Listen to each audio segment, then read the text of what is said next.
Hello, and welcome to today's Ask the Experts webinar Growing Up Lonely, Child Connection and Isolation in the Digital Age. I am Kris Perry, Executive Director of Children and Screens. Are children lonelier today than previous generations? What does this mean for their long term emotional and social well being? Do digital connections truly foster relationships, or is it an illusion? What role, if any, does social media play in this dynamic? Today, our expert panel will delve into these critical issues, examining how digital media use shapes youth experiences of isolation and connection. You will learn how to recognize signs of loneliness in children and discover strategies to foster their meaningful social connections. Now, I would like to introduce you to today's moderator, Dr. Julianne Holt-Lunstad. Dr. Holt-Lunstad is a professor of psychology and neuroscience and director of the Social Connection and Health Lab at Brigham Young University. She is also the founding scientific chair and a board member for the U.S. Foundation for Social Connection and the Global Initiative on Loneliness and Connection. Dr. Holt-Lunstad is an internationally recognized scientific expert on the international and population health effects, biological mechanisms, and strategies to mitigate risk and promote protection associated with social connection. Her research has been seminal in recognizing social isolation and loneliness as risk factors for early mortality. Her work is regularly highlighted on major media outlets such as the New York Times, Washington Post, CNN, and BBC, Scientific American, and many more. Welcome, Julianne.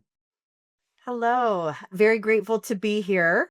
I want to start by really thanking everyone for taking the time to be here today. Obviously, your attendance shows your care and concern about this issue. And today we're going to be talking about a topic that affects all of us. But also, this is a topic that is also especially affects our youth, and that is loneliness. Although it's often overlooked and misunderstood, loneliness can have a significant impact on our well being. And this is especially true for children and adolescents. Today, we are going to hear from experts who can help us learn more about current trends and contributing factors, the role of digital media, and importantly, what parents can do. But before we get into the meat of this session, I want to provide a little background on why loneliness matters, why social connection is so vital, and why we need to pay special attention to our youth. We've seen growing concerns about loneliness that are being felt worldwide. And even before the global pandemic, we saw public figures calling this a loneliness epidemic. These concerns have led to national and international efforts focused on reducing loneliness and isolation and building greater social connection. We've seen this in the appointment of ministers of loneliness in both the UK and Japan. Our own US Surgeon General, that office issued an advisory on our epidemic of loneliness and isolation, of which I was actually involved with that. And forthcoming, we'll see the World Health Organization is going to be issuing a report on the importance of social connection as well. And so we're seeing this really these efforts being promoted worldwide, really illustrating the profound kinds of effects that this is having. And yet, for far too long, our social life has been viewed as something that is perhaps nice to have, but not essential. And yet, robust evidence shows that social connection is vital to our health, well being, safety, and even prosperity. There's wide scientific consensus now that social connection is a fundamental human need linked to survival. And so these concerns should be considered in the context of our biology. And for children and adolescents, this is important because this is a critical developmental period. And so if we kind of take a step back, we can think about the fact that humans are social creatures by nature. And throughout human history, we have needed others for survival. And Humans are the most vulnerable species at birth. The human infant cannot survive without the care of others. And so, throughout human history and throughout our lives, we have survived by living in groups, cooperating, and supporting one another. And this has shaped our brains to thrive on connection. And so we can think of loneliness as a biological signal similar to hunger and thirst. It's something that's normal and adaptive, but is somewhat uncomfortable. And it's an uncomfortable feeling that motivates us to meet a biological need. And in this case, the biological need is social connection. Now, similarly, if we take that analogy farther, we can think of objective uh, isolation is the objective lack of that social connection.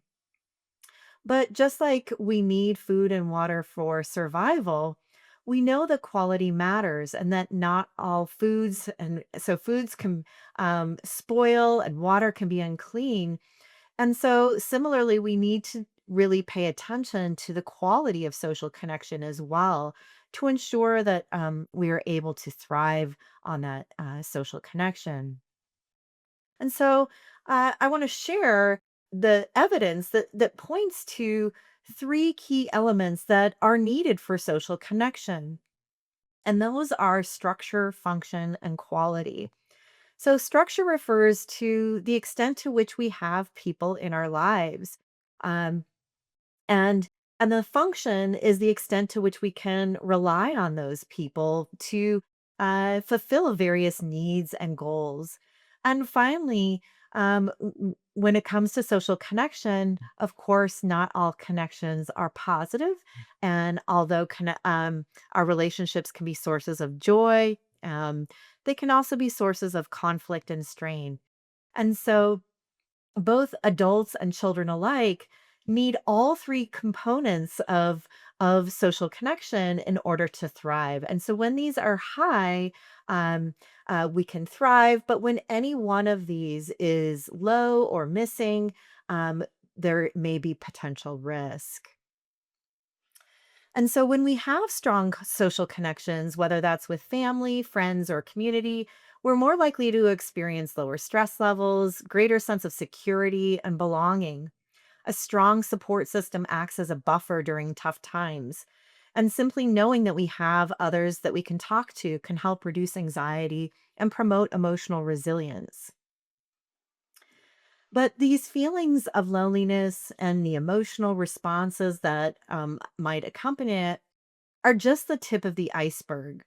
And so, as we can see from this slide from the CDC, we have evidence that this can have profound effects on risks for a variety of mental and physical health outcomes, including heart disease, stroke, dementia, type 2 diabetes, and even premature death. Research suggests that people with robust social networks often have better overall health. They can recover more quickly from illness and experience fewer chronic conditions and even enjoy longer life. So, why is this so important for our youth?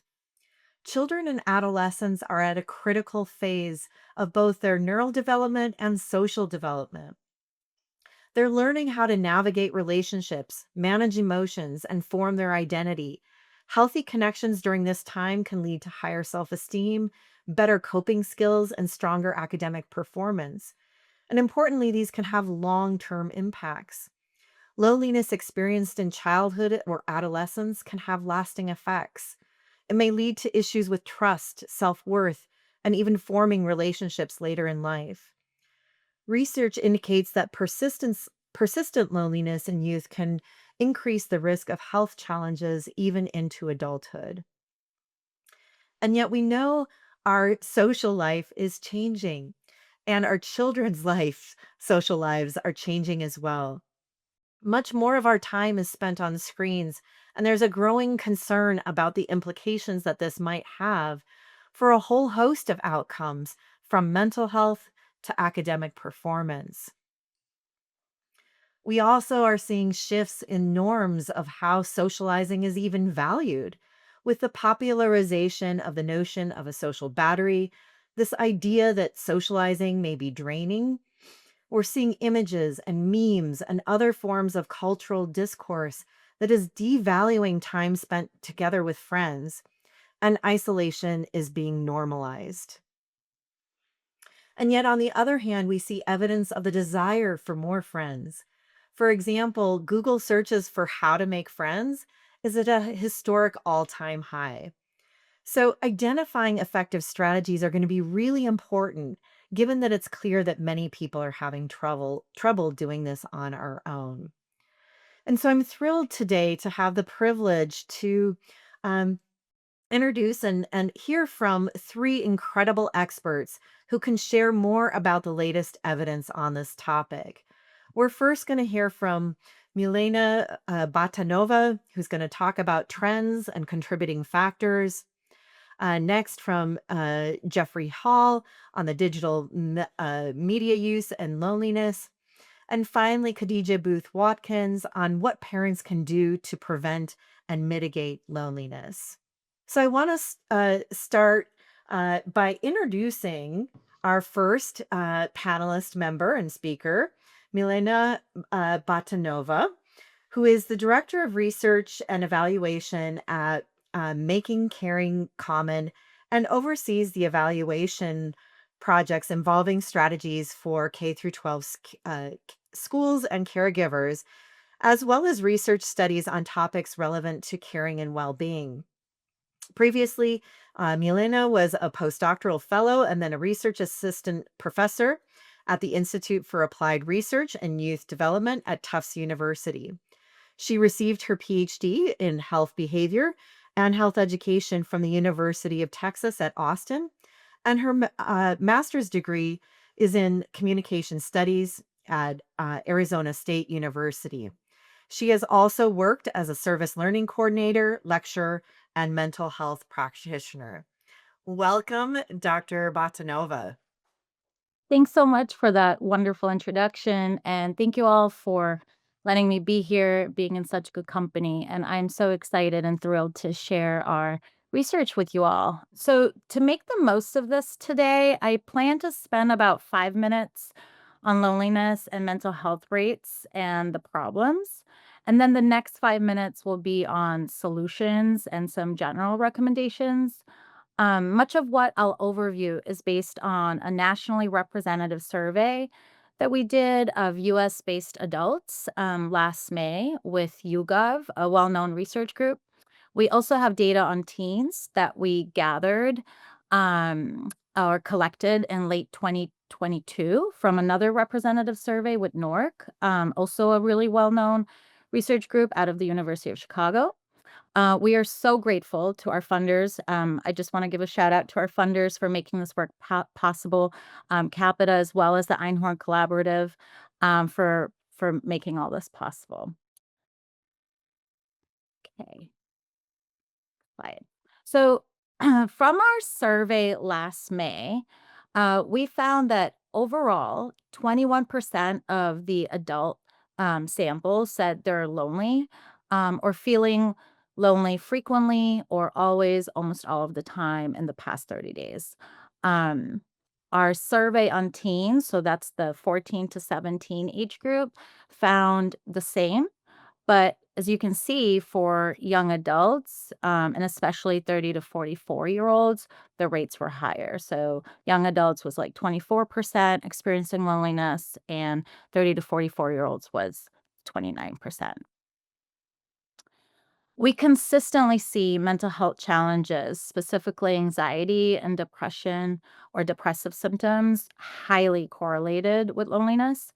I can't spend much time on the figures, but I want to highlight that we actually see much higher percentages of young adults reporting issues than we see in teens. So as you can see, our data on teens found that 18% reported anxiety and 15% reported depression, whereas for young adults, the percentages were over 50% for anxiety and over 40% for depression. I also want to highlight the rates for parents specifically, since I just don't think we talk enough about these issues among us as caretakers. Um, Yet, our health is so completely linked and intertwined with that of our children. And so it was pretty alarming to see that about a quarter of parents experience loneliness. And you can see that rates of anxiety and depression, so those in the greenish blue and the grays. So the rates of anxiety and depression are really high, especially for parents of the younger kids, so children 0 to 5 or 6 to 11. So in the survey last year, we wanted to get under the hood of the types or dimensions of loneliness that adults experience. Up to 35% said they have no meaningful groups or communities, followed by about a quarter who said that they don't have enough family or friends or deep emotional support. Um, but we also found evidence of existential loneliness. So the ones in the lighter orange bars. And existential loneliness is more like feelings of separateness or disconnection from others or the world in general. And we found it really striking that about 26% said their place in the world is not important or relevant. And almost 20% even said that they don't feel a part of this country. So, based on the teen survey that we did in late 2022, we also asked teens what contributes to their negative mental health. And we call this perceived drivers. So, they're perceived drivers of their poor mental health. As you can see, 30% said achievement pressure contributes negatively. So that was at the top of the list, followed by this general sense of things falling apart, lacking skills or talents, and financial worries. Choice overload, school gun violence, and friend or social stressors were also top issues above 20%. Lower on the list were things like bullying and discrimination and social media, which was actually selected by about 10% of teens. Well, we do see consistently linked to loneliness and poor mental health is a really low sense of purpose or meaning. So, as you can see, Um, over 50% of our young adults reported lacking meaning or purpose, and almost 40% of teens said they lack purpose or meaning. Um, and so, what's going on? Why are people feeling this way? And so, in that survey last year, we really wanted to understand who or what adults say contributes to loneliness in America. As you can see, the top issue selected was technology. The specific item in the survey was people are so distracted by or used to technology that their in person interactions are suffering. The other top issues were families lacking quality time together, working too much or being too busy or exhausted, and mental health issues hurting our relationships. But not far behind was individualistic society, that we live in a very individualistic culture, and also lacking relationship or interpersonal skills.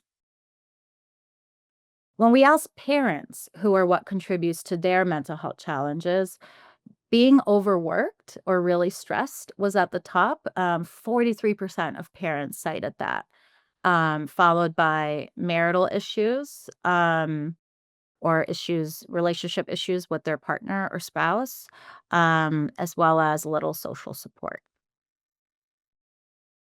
Okay, so now on to the more positive or the solutions. We also asked adults what would help reduce their loneliness. Encouragingly, as you can see here, the things that people said would help reduce their loneliness are things that I think we can work on, or that are actionable, right? That are preventative or that we can work to mitigate or treat. So the top solution cited by most adults was take time each day to reach out. to reach out to a family member or a friend or someone that you know. And then over 70% said learning to love themselves, learning to be more forgiving or positive towards people, and finding ways to help others.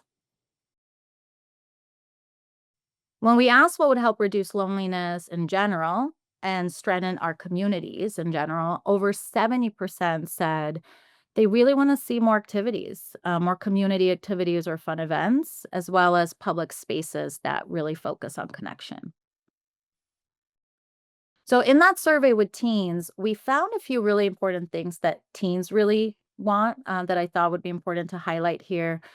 40% of teens said they want their parents to reach out more, to ask how they're really doing, and to really listen. Um, this also really checked out in a number of focus groups that we did with teens. So many just say they want adults to really listen and get to know them on a really genuine level. Relatedly, parents' perceptions can sometimes be way off about how their teens are really feeling or what they're thinking.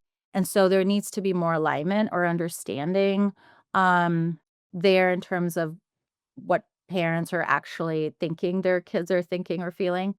Um, Teens also want their parents, to ask for input versus to make them feel like they're someone they're not. And many teens also said they want their parents to share more about their challenges and perspectives.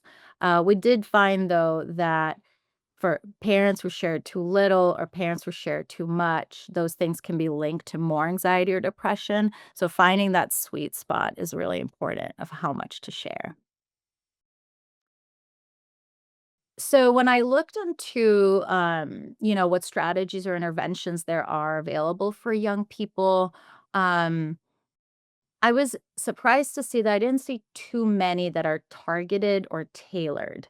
Um, and what I mean by that is strategies or programs that respond to specific experiences of loneliness in young people and also specific populations and age groups. But what we do know is that younger kids do benefit from play based group activities, while teens respond well to peer mentoring with relatable role models. And according to adolescents themselves, I just saw an interesting paper from last year where teens themselves were interviewed about what they want. And they want skills, they want self development, emotion regulation, and interpersonal skills, which is good because a lot of the available programs and interventions do generally focus on those things, on social emotional learning skills and things like encouraging hobbies in young people. Here at Making Caring Common, where I have the honor of working, we focus a lot on that. We focus on building skills as well as meaningful connections and caring communities. Um, but we're also now becoming really interested in more targeted and comprehensive strategies, especially as we see that there seems to be some disconnect. And so I just want to end with some general recommendations. I'm sure you've seen some of these, or you already know, um, or you already put some of these into practice. But I think they serve as good reminders. Um, you know, Clearly, we want to take an active interest in our kids' digital media use, but we also want to establish clear and consistent rules. I think modeling good online habits is really important. And also creating an environment where our kids feel comfortable talking to us, right? Based on our research, we really see that that's what kids want and need. Um, but we also need to look out for mental health issues, whether it be like in our conversations, but also signs, right, that we're picking up on from our kids, but also our family as a whole, right? We want to look out for mental health issues in ourselves and our partner, and we want to address those proactively. And I think most importantly, from what we see in our research, we really want to model meaningful connections in general, and making sure to spend more time together in person in real life, and really being present and showing genuine attunement with one another. So with that, I'll end. Thank you so much. Thank you so much. That was an incredible presentation and some really incredible data, both on what's happening and also that gives us clues for solutions. And this is so important. I want to follow up with a question. Are there preventative measures that parents should be putting in place prior to engaging in social media to protect their children from loneliness or isolation? Yeah, I mean, and I think a lot of it is what I said at the end. I think it really comes down to from a prevention lens, right? Making time for one another.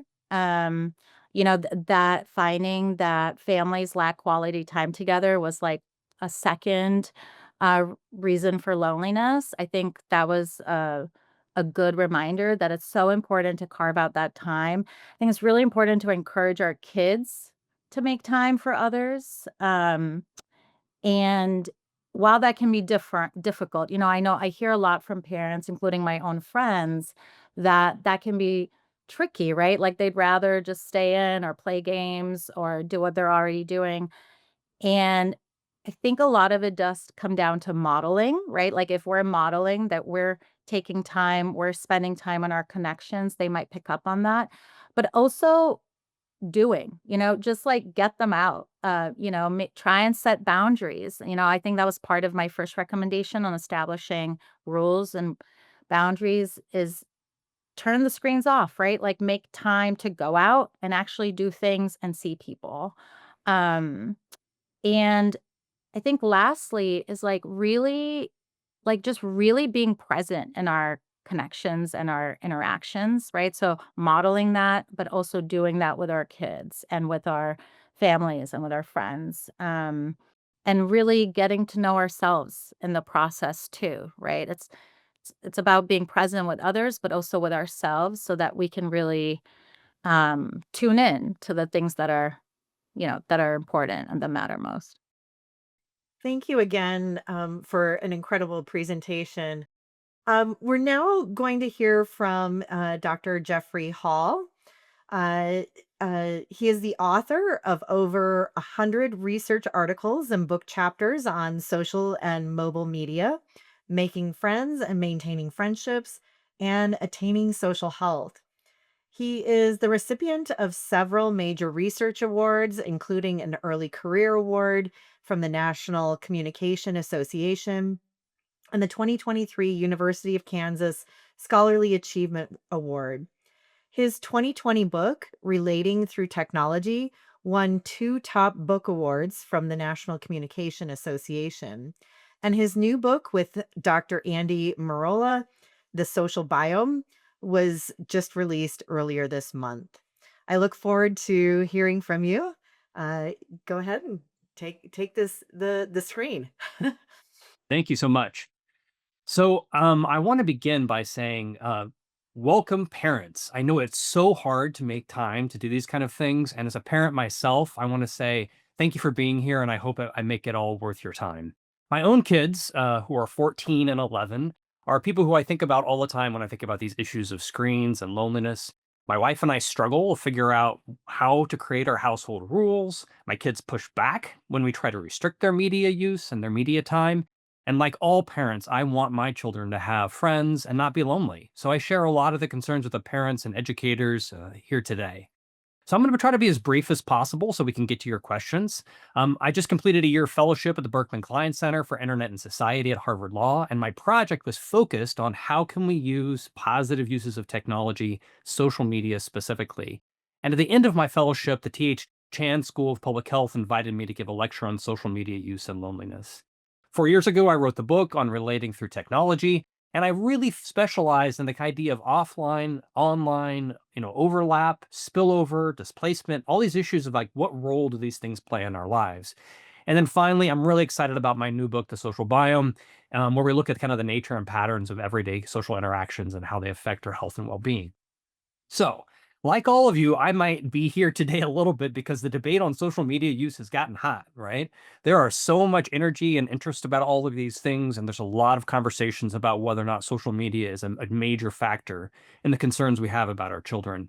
But I'm a little worried that the quality of our public conversation is not as strong as it could be. And I wrote a paper summarizing the research evidence called 10 Myths About Social Media Use and Well-Being, where I try to elevate the quality of this conversation.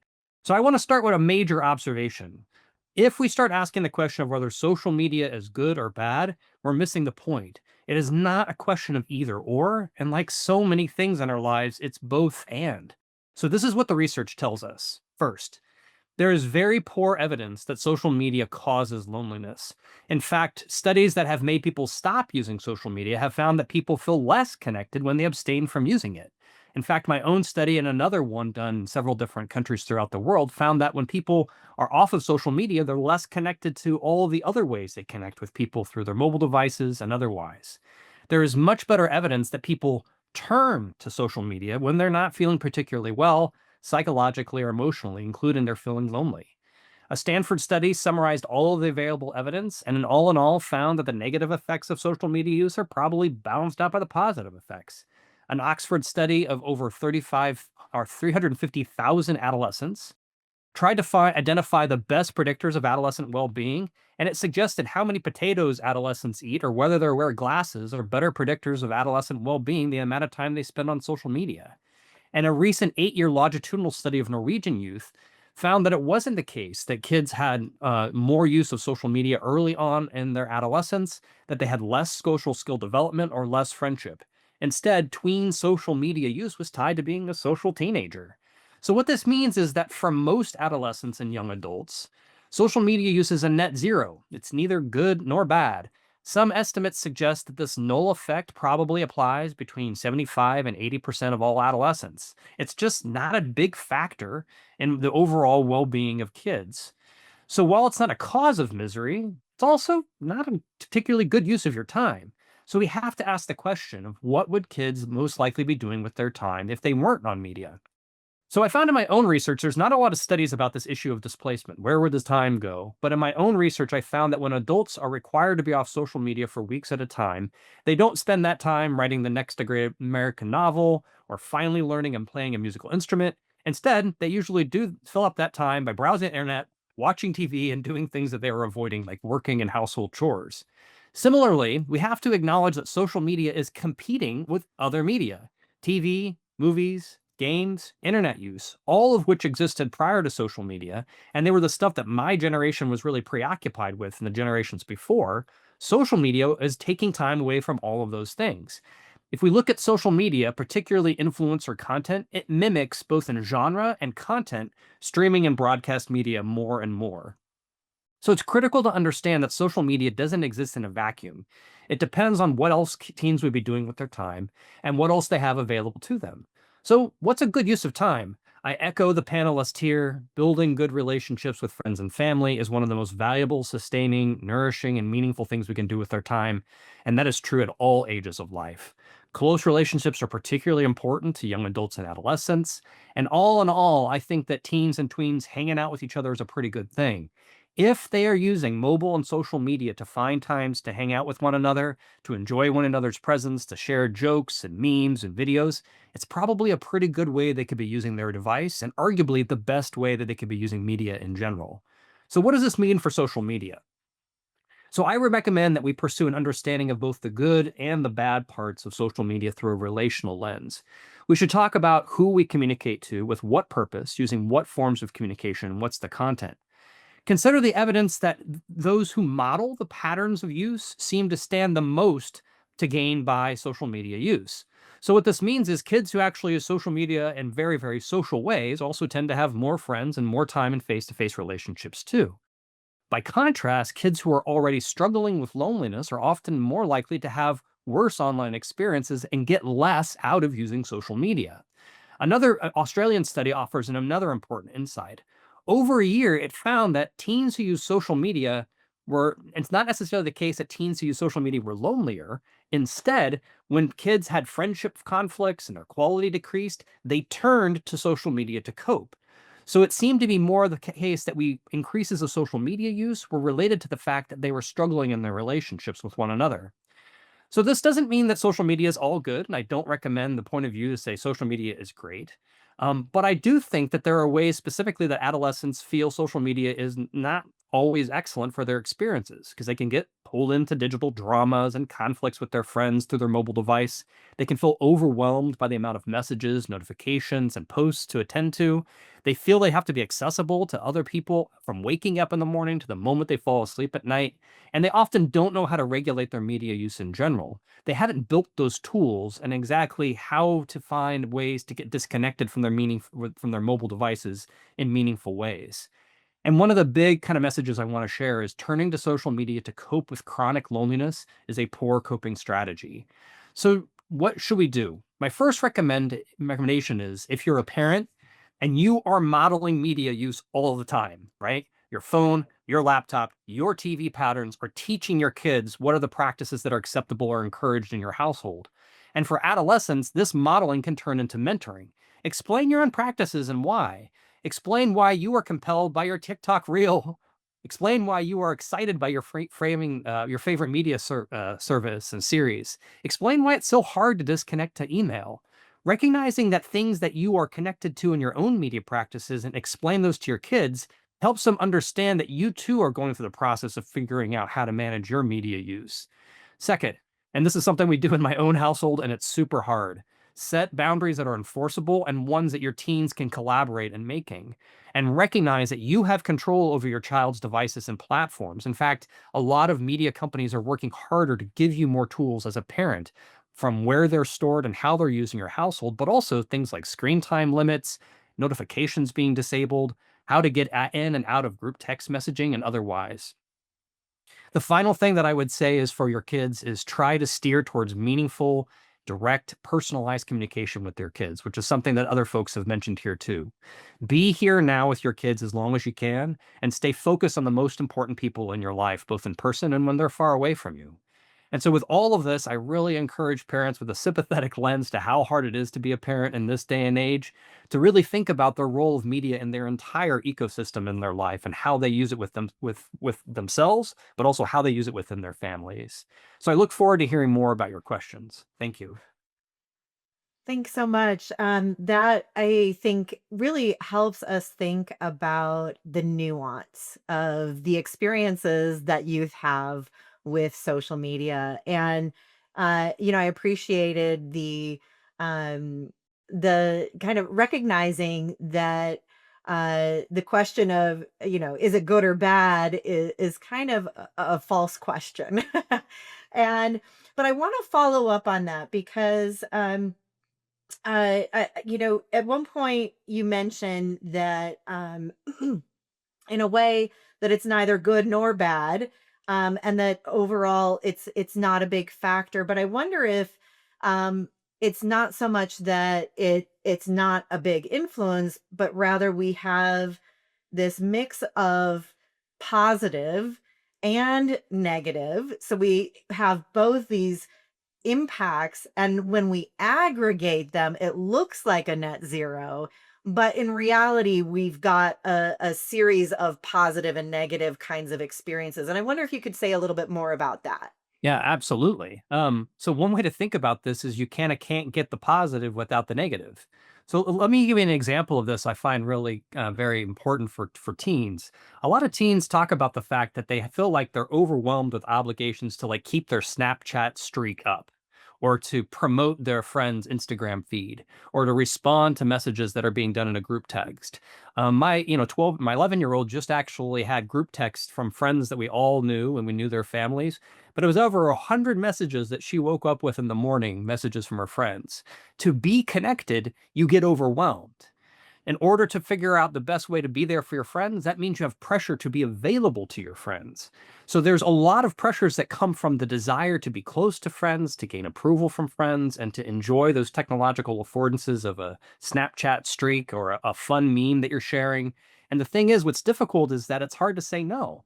If you want that sense of connection and support for your friends, you also have to be available to them. So this creates kind of a tension for kids that I think unfortunately can't mean they just get the positive, which is relating to their friends, without the negative, which means your friends expect you to be available to them.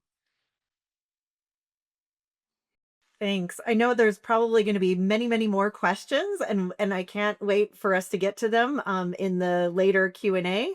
But we're now going to turn to Dr. Khadijah Booth Watkins.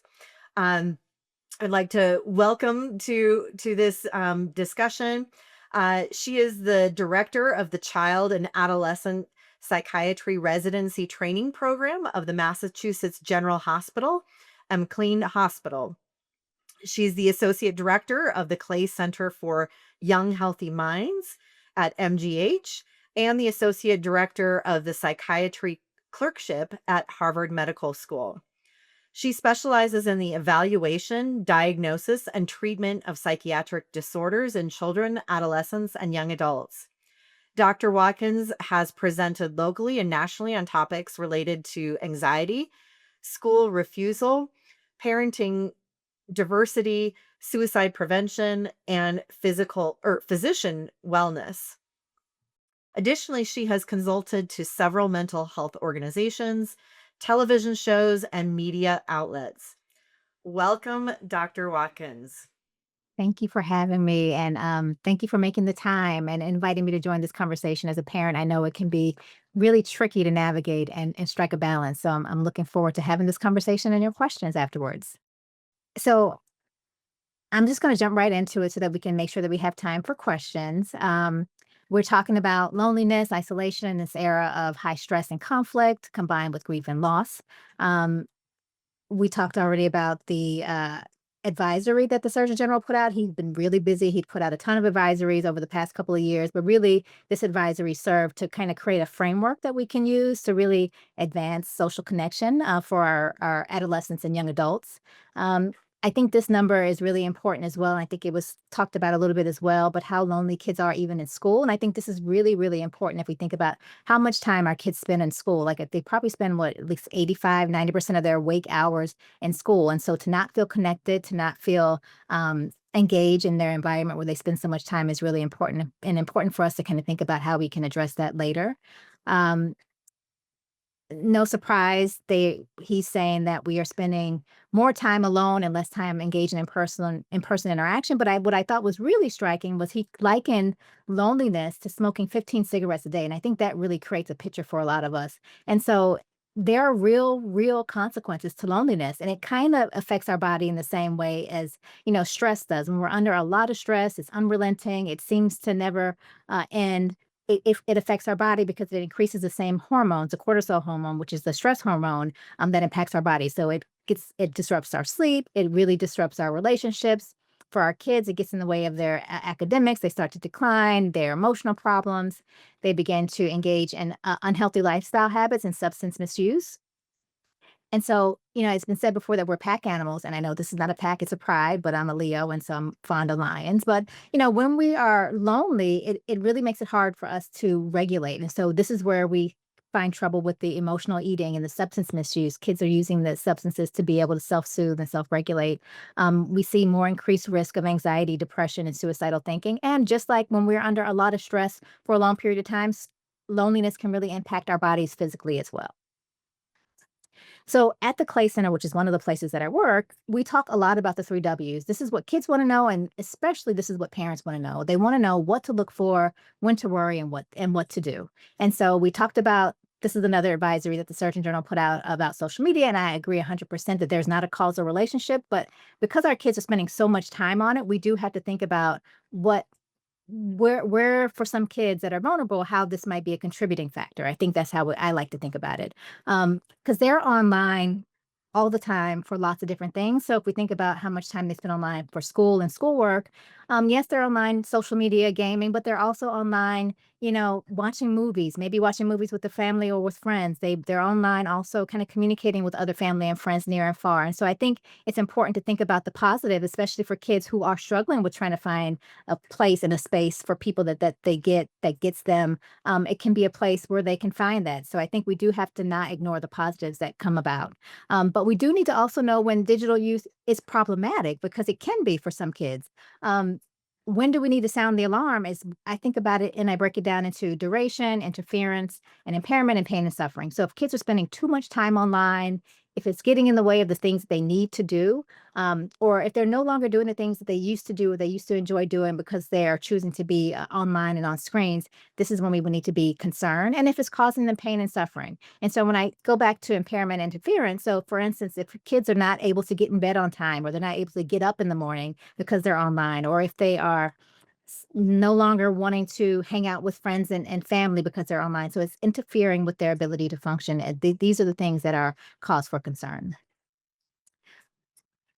So thinking about some of the causes of loneliness, this is not an exhaustive list, but I think this is important for us to be mindful of because it allows us to be able to be proactive and preventative if we know what some of the causes are. So kids who have lost a loved one or a major attachment figure, kids who have moved. So if we think about kids who have to relocate, they have to find a new neighborhood, they have to find new friends, they're going to a new school often. This can create a situation where it lends to them being lonely. Divorce can be a source of a reason for kids to be lonely, conflict with other friends and being bullied, but also kids who struggle with social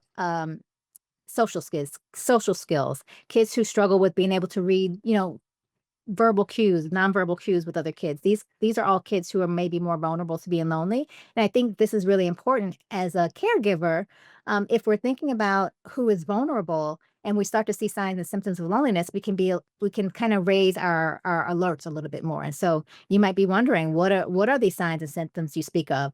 Signs and symptoms of loneliness look different for kids and adolescents. And so with younger kids, we might see, and let me go back. For both kids and adolescents, we're really talking about a change from baseline. So with younger kids, we might see that they are creating imaginary friends to make place for the real friends. They might be a little bit more regressed. They might be clingy, more irritable, crying a little bit more, feeling more shy and withdrawn. Adolescence is a little bit harder to really kind of tease out, but they might retreat to their rooms for longer periods of time. You might say, my adolescent is always in their room for long periods of time. But again, this is a deviation from the norm or their baseline. And so they're not coming out of their rooms for dinner. They're not coming out of their rooms to watch a movie. They're not coming out of their rooms for chats. This is a sign that something is off. They might start talking to you more than they usually do. Again, you might be saying, well, I would love for my adolescent to talk to me. They don't talk to me at all as it is. But again, if this is a deviation from their baseline, this again might be cause for concern. Kids who are no longer hanging out with their friends or they don't have any friends outside of school, these are things to kind of just raise the flag that something might be going on and we might need to have conversations with them.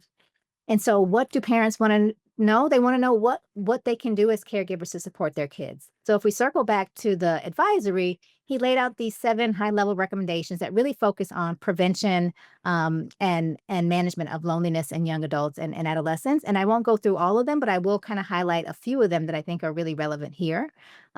Recommendation number 1 is really talking about secure attachments and how do we create and maintain secure attachments with our kids, because this will really carry them through because they get their idea of who they are, how they should attach, how they should see other people first with us. And so this will also allow them to be more resilient. They'll feel more secure in themselves and they'll feel more confident and secure asking for help and support when they do need it.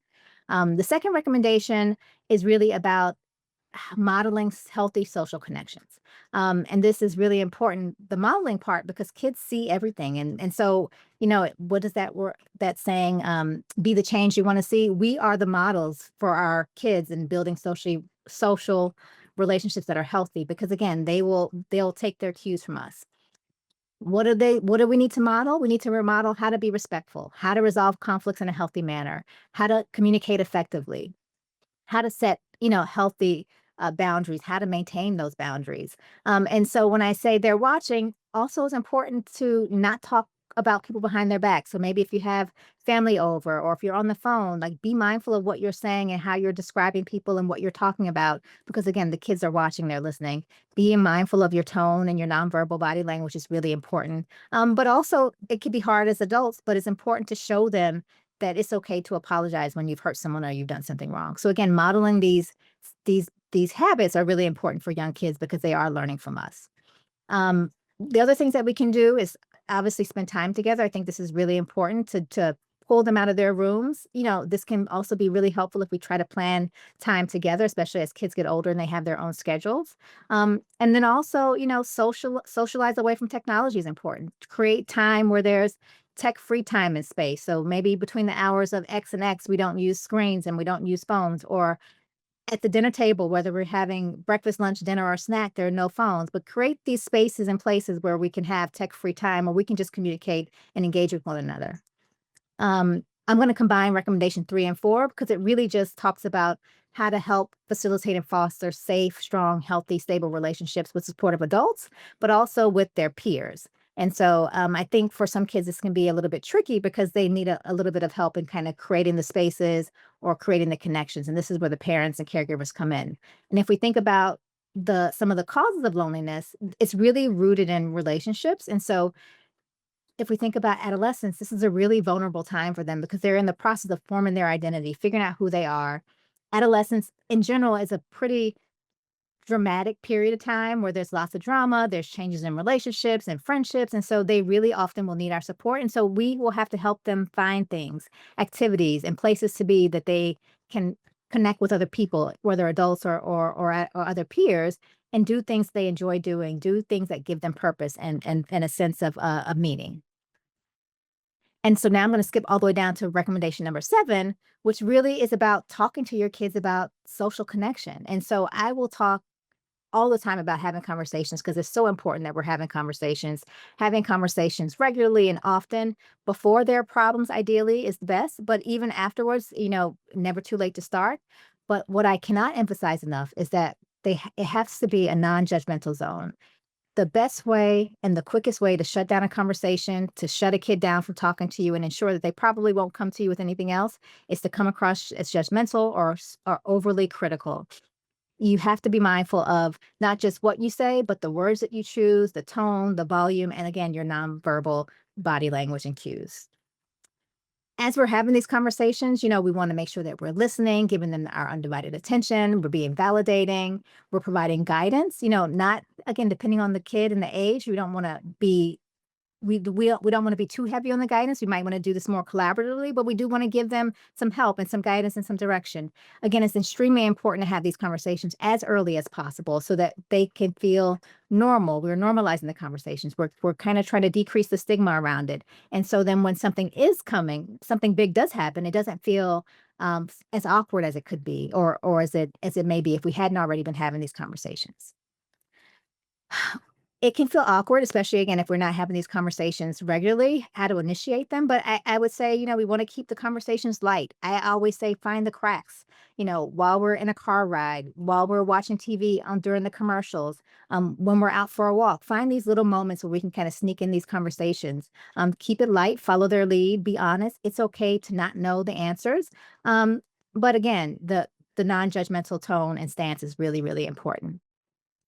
Also, when we're having these conversations, we want to encourage our kids to become more socially aware of how they're feeling when they're engaged in these various interactions, whether they're engaged in online interactions or in-person interactions.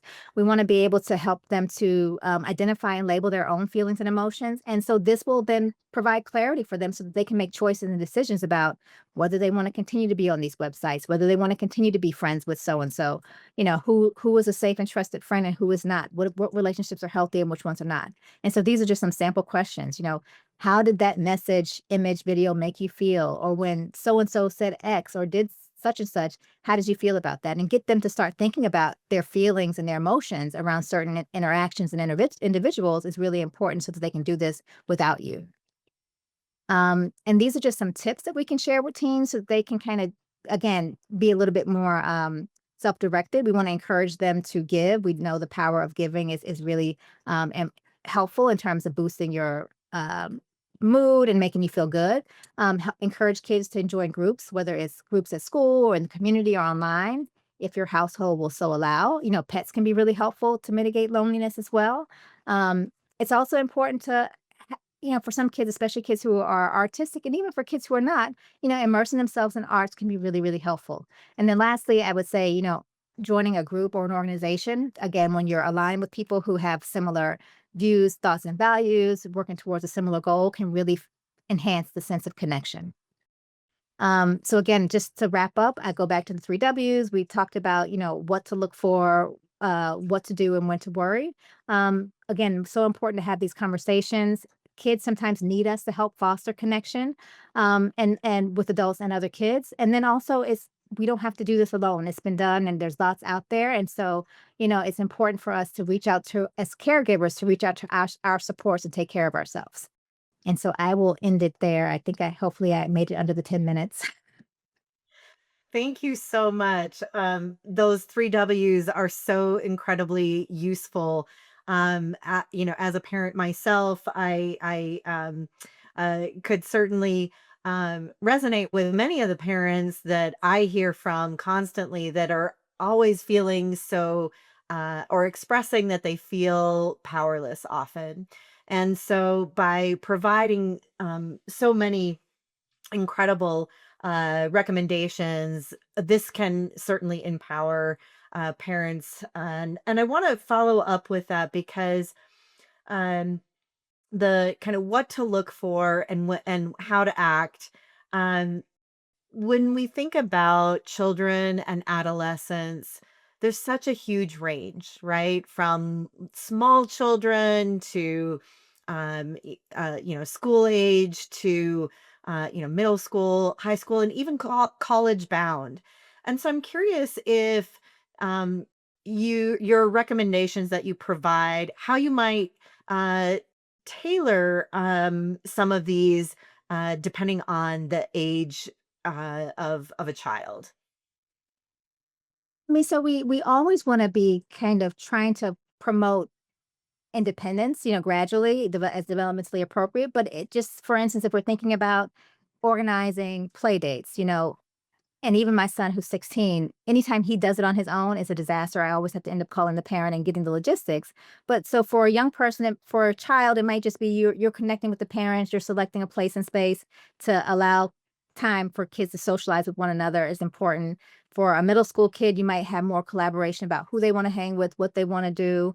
And then for a college student or an older kid, you might just want to make suggestions like, I haven't seen you hang out with so and so in a while. What do you think about getting together with X, I hang out with their mom from time to time. Why don't we all get together and go, to dinner? So, it gradually goes from you doing it all to you, helping, and then to you kind of making recommendations and suggestions.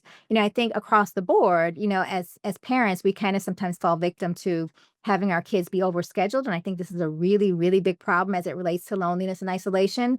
We think they're busy, they're around people, and so they can't possibly be lonely. But when they're overscheduled, doing 3 groups, playing 2 sports, taking 5 AP courses, they don't really have time to let loose and let go and have this kind of just purely pleasurable time with their peers or even their other trusted adults. Maybe it's grandparents or aunts and uncles. And so really making sure that we are not overscheduling them when they're younger, but also as they get older, helping them to manage their schedules and make sure that they're not themselves overscheduling themselves. So I think those 2 things are 2 examples of how we kind of gradually adjust our approach to a more collaborative approach to eventually just kind of we're just making suggestions.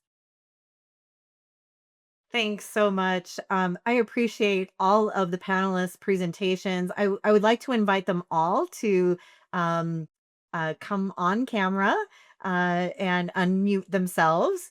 This is the exciting point in the schedule where we get to take questions from the audience, and there are so many incredible questions that are coming in. Um, and so I'm gonna field some of these questions. Some of them might be more aligned with one of you, but I certainly welcome any one of you to respond. The first one I'm going to share with you is um, uh, the question is: My only child at 10 has never had a best friend, but thinks that online game friends are his friends. How how to help him connect in real life? I mean, I would go back to, it starts with having a conversation. Who are the kids that you are hanging around at school? What gets in the way of you hanging out with those kids? You know, would you like to hang out with those kids? Or if not these kids, what kind of kids would you like to hang out with? Because maybe the kids at their school, depending on how big or small it is, maybe there aren't people there that he he or she connects with. So I think it starts with having conversations. And then for some kids, especially kids who are shy, maybe a little bit more awkward, it can really be helpful to, role play with them. Maybe they just need a couple of scripts to get them through so that they have some rehearsed responses until they feel comfortable. Like no one wants to feel like a deer in the headlights. And so I think those are just a couple of things that can be helpful. But I think it always or often goes back to really having a conversation with your kid. They usually have thoughts and opinions, and I wouldn't discount their online friends, but I would also encourage them to say, well, maybe let's see if we can find some friends that we can actually go to dinner with or go to the park with and expand our friend circle. So I would be very, very careful to also not discount or invalidate those online friends. Make Well, sure they're safe friends, but yeah. not invalidate them. Yeah, I mean, it related to that was, another question about, in essence, kids playing video games with others, but, with them, but they're, in their own home. And, to what extent does this count as socializing? Or is it, different, right? Well, I think that we have to remember that gameplay is not at all the gameplay of 10 years ago or 20 years ago. Online games are incredible in their diversity of the ways to connect. So, kids can actually talk to people using Discord through their online while they're playing games with them. They can communicate through text. There's lots of ways within gameplay that you're interacting and you're talking, and that these ways of doing so really can't kind of paint with a picture like this sort of gaming is only one way. In fact, it tends to how you use gaming as you how you engage with people varies greatly between people. So I think that when talking about the specific question of well, what about these online friends, you can ask them that what makes them friends. Do you talk to them? How do you play with them? What are the games that you're playing? Showing interest and curiosity about that. Because some gaming consoles, a friend just means someone you've played against before, right? Competitively, but others mean are people who you play with regularly and talk to and text with and share ideas with. So I think what's important here is that gaming itself is not a monolith. It's not just one thing. It's a lot of different ways to communicate these days. It's interesting because many of the questions I think are quite related to this, and it's interesting because not just gaming, we're also hearing. So I'll read another one. What if my children are online talking to their friends on FaceTime and playing a game together online, sometimes in a group simultaneously? Is that considered connecting socially, or are they demonstrating loneliness by doing this behind closed doors for hours and hours? They seem to prefer hanging out online as a group rather than in person. Any thoughts? I think what's funny about this is that I don't know that that's all dissimilar to what I did when I was a kid, except for I couldn't but be in the same room. I didn't even have the ability to be in different rooms and play video games, but I loved playing video games with my brothers when I was growing up and with my friends when they would visit. Like it was a really common shared experience, particularly amongst boys. So I think what's important here is I think if you're doing FaceTime, which is a video chat, tool, and you're co-playing a game for hours and you're hanging out and you're laughing and you're being competitive and you're bringing other kids into the dynamic, these are all really, really good things. And this does not usually stop just in a person's room by themselves or in a basement back in the 1990s when we're talking about me. This carries over into your next day of school if they go to school together. This kind of play carries over into weekend and enjoyment of your free time when you have it. So I think what we have to keep in mind is this is part of a broader sort of ecosystem of engagement that is different than I think prior forms. But I would absolutely respond to the question that was asked here is this is social connection. Talking to people over video chat is absolutely, and according to the research, as good or almost as good as face-to-face communication when it comes to the possibility of connection. Can I add something to that though? Like I I I would worry though if it replaces, right, in person, meaningful relationships. Like if it's the only form of connection, then I I would just pay attention to that, right? And I would want to encourage um a balance, right? And there was something in that question that struck me, demonstrating loneliness. Like, is this demonstrating?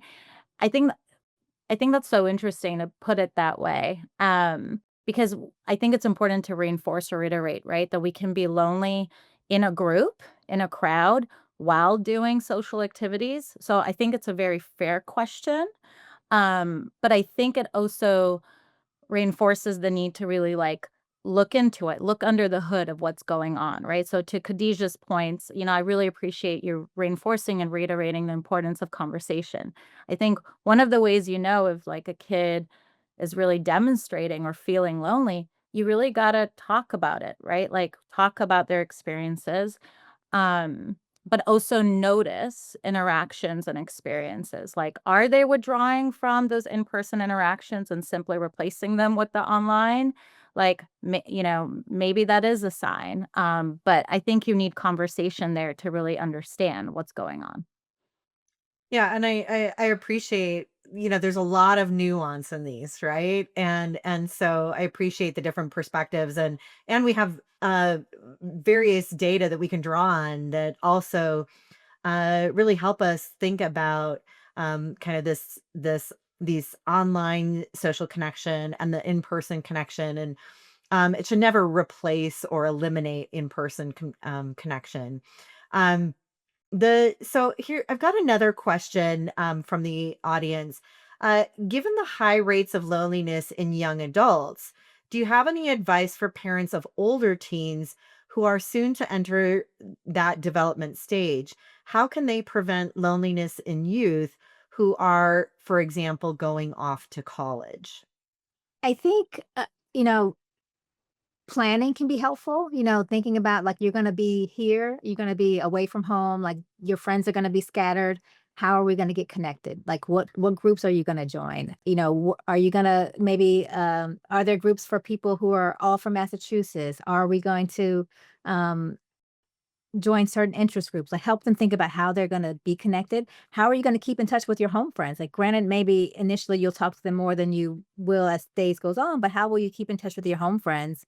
And should you feel like things are not going well in terms of emotionally, what's going to be our plan? So I think a lot of it, especially for our kids getting ready to go to college, is a lot of planning and preparing and thinking through the potential pitfalls. Not with the plan that this is gonna happen, but just in case, we rather kind of, come up with a plan when we're not in a crisis versus when we're in a crisis, so I think that can be really helpful for some kids, and again, encourage them to if they do sports, like, maybe you wanna join if you're not on the college team, they typically have intramural teams, like, what are you gonna do to kinda connect and engage and find your people? So I have another question, and maybe perhaps this one might be best for Milena. Um, Are only children more likely to feel lonely than children with siblings? Are there various things like boarding schools helpful to reduce loneliness in this case? I actually don't know the answer to that question. I have no idea. I have an only child. And sometimes I do get a little I don't know if the word is offended, but I do get like sometimes people imply that like, oh, maybe he's more susceptible to loneliness, right? Or he needs friends more.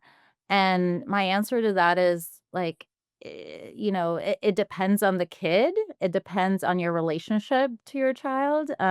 It depends on the activities and, experiences that they have available to them.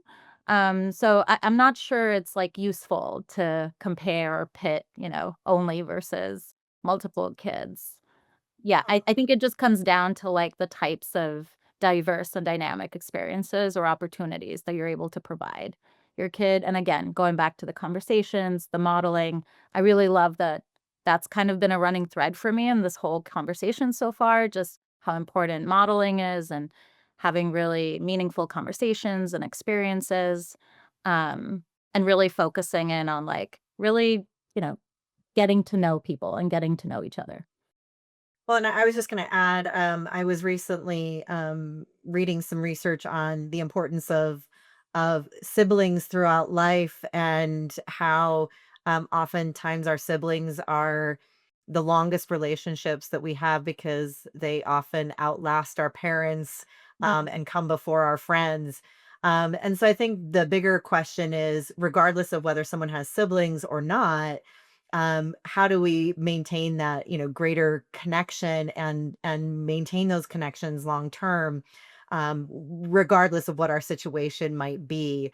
And so utilizing the resources that we do have. I'm going to turn to another question. This one is, How can practitioners support parents who model lost connection and isolation, as well based on using social media problematically themselves?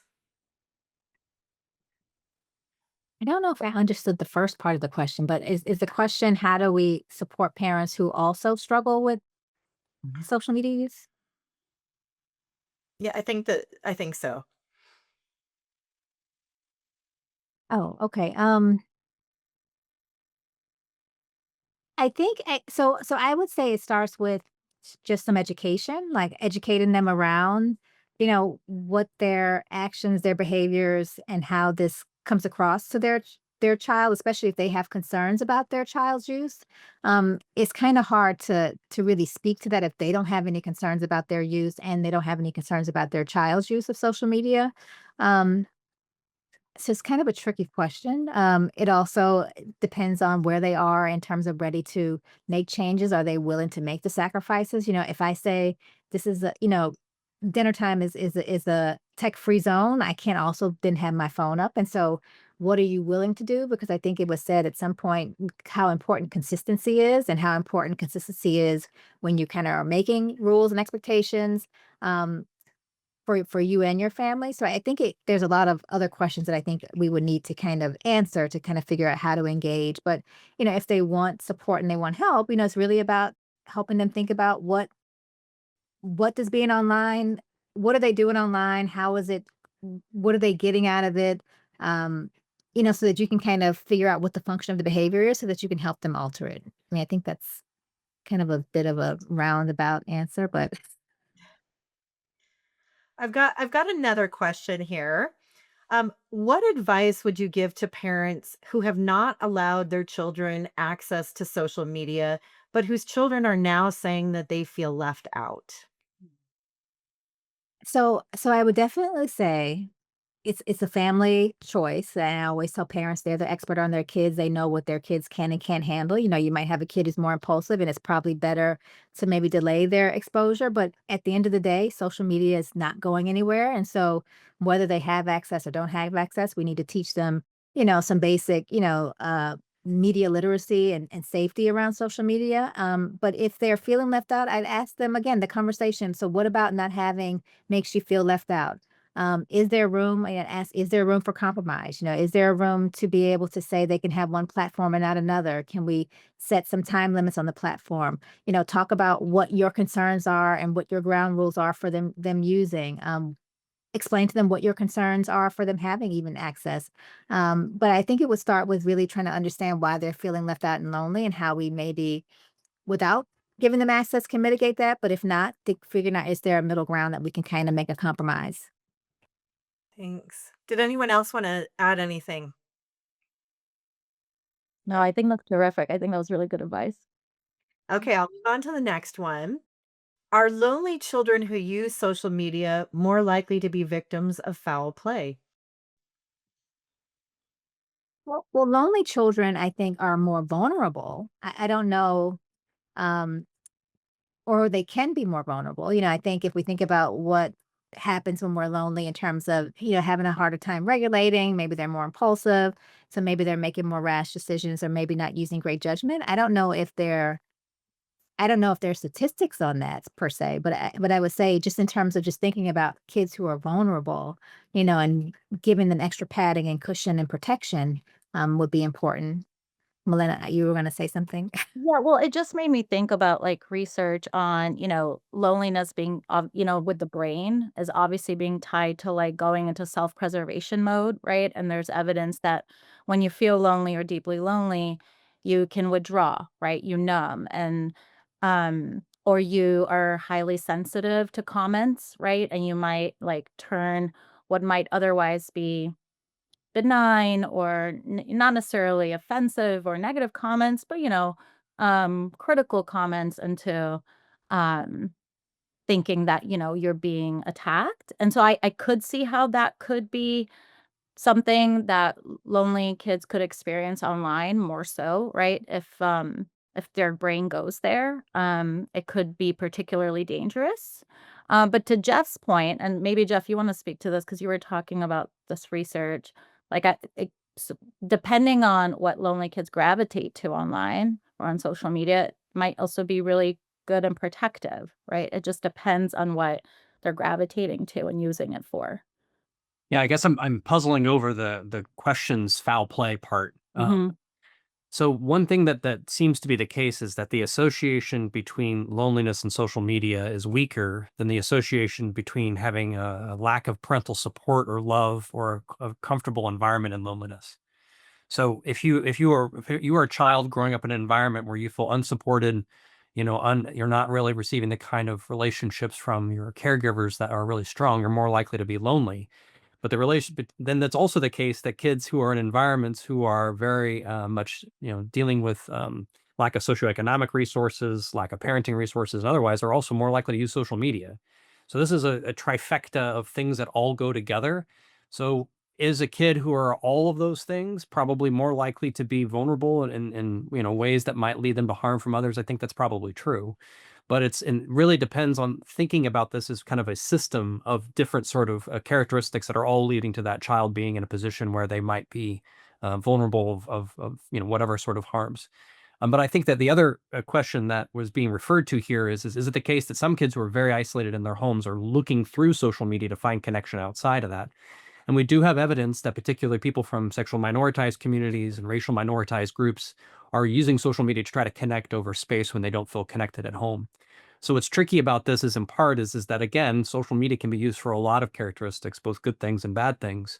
But the foul play one I'm struggling with because I guess it really depends on where we think that foul play is coming from. It could be from, other people on the internet, like in the case of, hate speech or otherwise. But it could also be coming from people in their own homes, in which they're not a particularly safe environment to begin with. Here's another that there's a couple that I'm actually going to kind of combine, but it ties somewhat, I think, to some others. But are online connections a valuable alternative for physical connections to practice social skills in children with social anxiety? And then other questions were also about kids in, say, rural areas that may have less access. I think it goes back to what you just said, Jeff, about kids who are marginalized. They don't have what they need where they are. It's almost like we open the borders and we make it limitless for them to be able to go outside of their small little confinements and find people, like find their people who have similar interests, shared interests, similar values, where they may not have it where they are. And so I think that is one of the beauties and benefits of social media and being able to kind of expand your horizon and your access and your reach.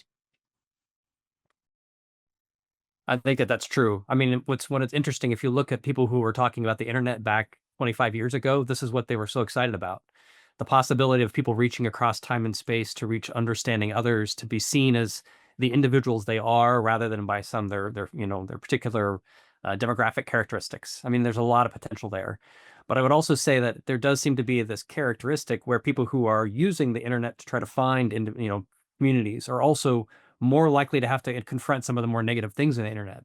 So one example of that would be probably sexual minoritized youth who might look and to try to find individuals who they can feel connected to or understand, but they also might see a lot more hate speech or otherwise in looking around because you can't look around the internet really and find only good things. It doesn't that's not an option.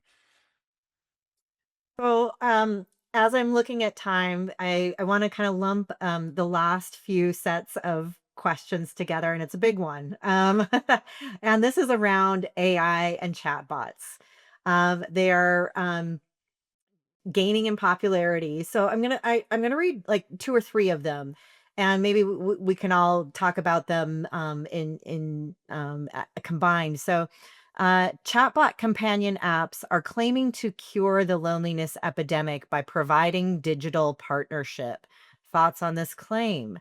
The next one: does AI exacerbate loneliness and a lack of desire for connection for youth? And final, with the advent of AI chatbots, how do you think emerging, compelling digital companions fit into the conversation of digital loneliness? And so this set of questions is all around these, instead of are we spending time with others digitally versus in person, but now uh, um, socializing with a non-human.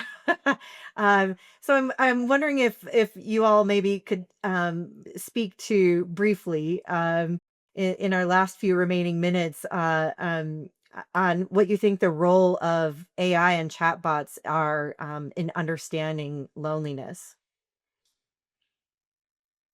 I'd begin by saying there is no regulation of this. So to trust these companies' claims that they're going to solve or cure loneliness is totally, that's just made up. There is no regulation of AI chatbots in terms of verifying the accuracy of the claims. So we want to treat these as advertisements.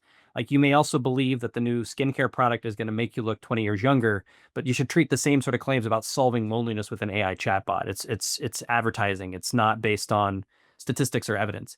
My read of the current literature on this is it's really premature. We don't really have a clear picture about whether or not people who use social media or use, excuse me, AI chatbots or otherwise can make their loneliness go down. There is some evidence that maybe that people enjoy the experience and sometimes can't tell the difference between a chatbot and a real person on the other side of the line, especially as they've gotten a lot more developed. But I would also caution against the idea that because these are also not regulated, we do not know the boundaries in which that these things will correspond with your child or otherwise. The guardrails are not there, and the government has so far decided it's not going to regulate them. So I'm not really sure. I'm not really sure that I would not advocate in any way, shape, or form this particular medium for solving loneliness or necessarily being a safe product yet, because I think they're too new and we don't know enough about them. Yeah, and I can see, I can certainly see value or benefits for certain people based on certain needs, right? But as a whole, I do worry about the replacement aspect, like we've talked about. Really worried that use of these might replace real interactions, in-person interactions, also because of the convenience factor, right? Like, I've read that you can kind of ask a chatbot or an AI to, like, respond to you the way you want, right? So the idea that you you don't ever get challenged or criticized or, um, just kind of, yeah, challenged in some way, I think is really important to our, like, social emotional functioning and development, right? We need that as people. And so I don't want to erase, like, the messiness of, like, real in-person social interactions, that I think AI, bots are kind of, trying to advertise around. So we are in our final 2 minutes, and so just want to also just add to what you all are saying, and just also note that there is a business model behind many of these as well, and so we also need to be really careful about the kinds of data that's being collected on kids with these as well. But in our final 2 minutes, I want to invite you each to just briefly give your final thoughts, and perhaps we can just go in the same order that you presented. Um, sure. I know I've said this over and over in my presentation and my answers. I think really focusing in on what matters, our time together, carving out time, making time for one another, whether it be online or in person, is so important. Cultivating skills, like working on our skills, because that's what I gather is so much of this is about skill development, in terms of emotion awareness, interpersonal, relational skills, and then really doing, performing them, really enacting them in real life, is so important. Yeah, so I think those would be my final thoughts. Yeah, I would add that it's really hard to be a parent. It's really, really difficult always to be a parent, and this is a particularly hard time, it feels. So I really want to sympathize, empathize with parents out there because they're going to struggle with this. And on that note, I would add it's really hard to figure out what the literature says on this. So if you're looking for experts' guidance, I think that the literature is just not as strong as it could be, and the messages aren't as clear as they could be. So if you're struggling to understand, is it good? Is it bad? When is it good? And when is it bad? Is it harmful? Is it hurtful? You're not alone. We all feel a little confused, and we're doing our best as researchers to try to clarify those messages. But I sympathize as a parent to try to understand what they mean.